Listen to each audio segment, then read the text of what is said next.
Michael Mann. The legendary director behind such classics as Heat and Manhunter came from the humble beginnings of Starsky and Hutch. He wrote a grand total of 4 episodes for this series, and today we have reached his first episode entitled Texas Longhorn. Let's take a look at this bit of early work by him and see how it stacks up, shall we? We start out with 2 guys flagging down this tricked out car, those wacky Texans. They claim that they need help with their car, and this good citizen named Zach Tyler tries to help him out. And for his troubles, he's knocked out, and his wife is raped and murdered. And right away, these 2 bad guys are the most loathsome of the series thus far. Because so far, all of the bad guys have at least had some sort of motive for their crimes. These 2, robbed, raped, and killed just because they wanted to. Ugh. Cut to the next morning where our boys are investigating the crime scene, and Hutch finds a metal toe piece left by one of the killers. God, I have to say, the lighting in this scene is gorgeous. It makes me want to watch the sunrise. But then I remember that I'd have to get up really early for that. So the guys go and interview Zach, who is a well-off car salesman. Zach is such a sympathetic character. He's a good man whose love for his wife is palpable. He's friendly and polite and just trying so hard to deal with the fact that his world has just completely fallen apart. Credit to Michael Mann and to the actor Med Flory here. Our bad guys are quite pleased with themselves that they made the papers. Disgusting. Well, the Latino does feel badly that the woman was Zach's wife. I guess he thought she was a hooker or something. He's got a weird set of morals. The Anglo doesn't care. Hey, man, I mean, a bimbo, that's one thing, but a man's wife. I mean, marriage is a sacred thing. Man, you're really something else, you know that? Back in the Torino, Hutch has lost the toe piece. Okay, first of all, irresponsible much? Second of all, should that not have been bagged and taken into evidence? Why is the detective just running around town with it? And it's loose and getting lost in the car? You know, this is like Cinderella. We're the prince, silver toe piece is the glass slipper, and you and me are running all over our little kingdom looking for the dainty foot that it fits. Adorable. Starsky, you are adorable. The guys pay a visit to Fat Raleigh, who you may remember from the pilot, and this is his last appearance on the show. As far as I can recall, anyway. I know it was the 70s and continuity wasn't as big a deal as it is in television today, but I really think some of these minor characters should have shown up more than once or twice. It helps round out the world that the show takes place in. Anyway, they ask Raleigh if he's seen the necklace that was stolen off of Zach Tyler's wife. He, of course, insists that he hasn't, nor has he seen the killers. The guys suspect he is lying, and they suspect right. Their next stop is a tattoo parlor, and is that Mike TV's mother?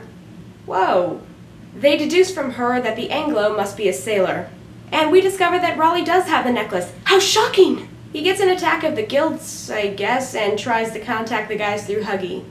And Huggy is in quite a mood today. Hey, man, how the hell do I know? Calm down. You looking at a mean mistreater.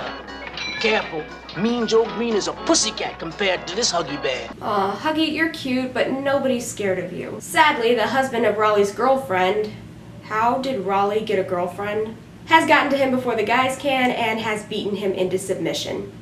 He throws the guys around a little too. That's right, Starsky, pull out your gun. That's what they're there for. To win fights when you can't win it with your fists. At the station, Dobie is not pleased with the way Starsky has been writing his reports. Oh, yeah. About this report. It reads like a comic book. The fiery red Torino fishtails to a halt. We spill onto the street ready for action. What is that? Hey. Look, I'm going to tell you again. All I want is a straight report written in English. That is so precious. Not only is it one of my favorite comedy moments of the series, but I just think it says so much about Starsky's character and how much he loves his job and how much joy he gets out of it, and that's a beautiful thing to see. Zach meets the guys at the station. Honestly, Zach, if I could take away your pain, I would. He humanizes this case. Thought I'd drop by and see what was happening. Well, a couple of leads, Zach. Nothing positive.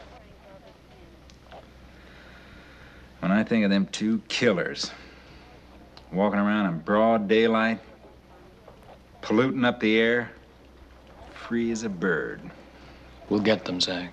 Huggy seems to have mellowed out a little, and he gets them in touch with the Angel. No, not that Angel. This Angel is a sad, washed-up junkie. But she is a memorable character, too. Michael Mann is really great at making these small parts meaningful, and Ann Weldon certainly makes the most of this scene. 15 years ago, baby. Why is this episode filled with such tragic characters? It's really starting to bum me out. She directs them down to a seaside park where the guys split up.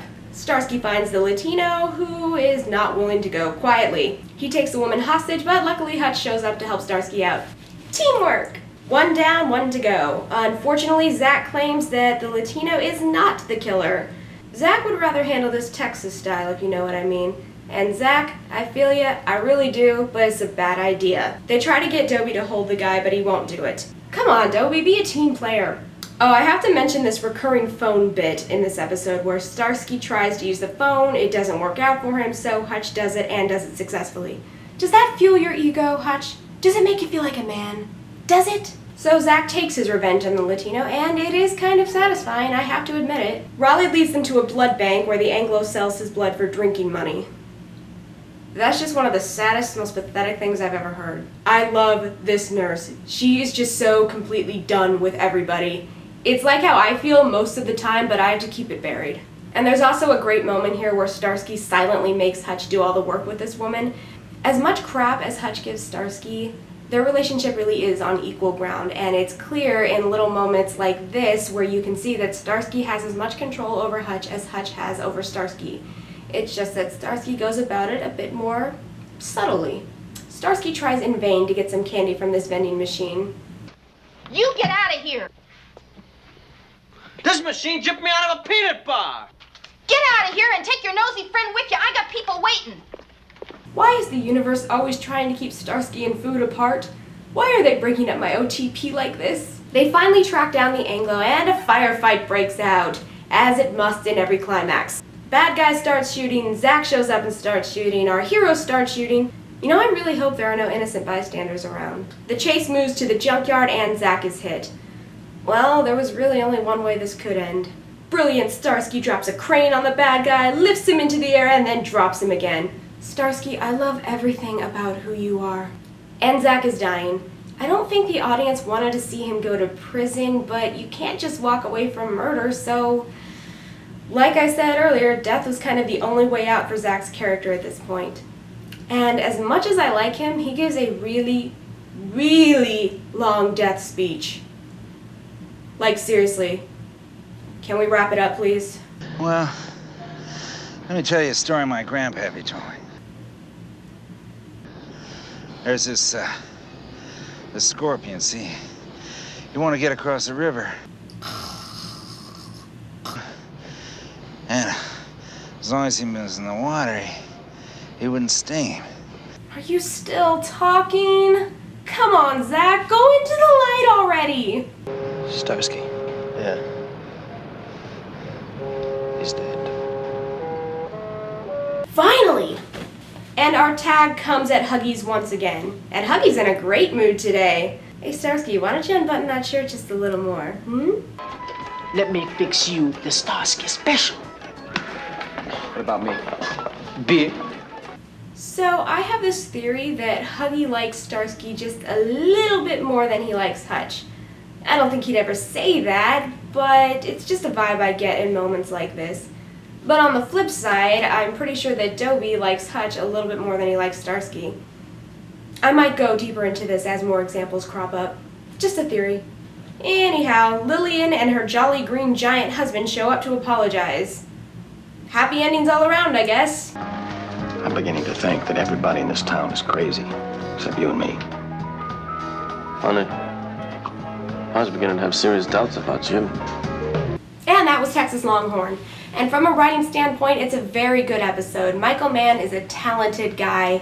The guest characters are the best they've been in the series thus far. It's only been a few episodes, but still, they're very strong characters. Huggy Bear is used to great effect in this episode. Dobie, not so much, but that's okay, you can't win them all. And the relationship between the guys, just a joy to watch. As much as I liked how playful it was in the last episode, in this one there's just a little bit more balance to it that I really enjoy. This has been Fandom on Demand, bringing you fandom when you demand it.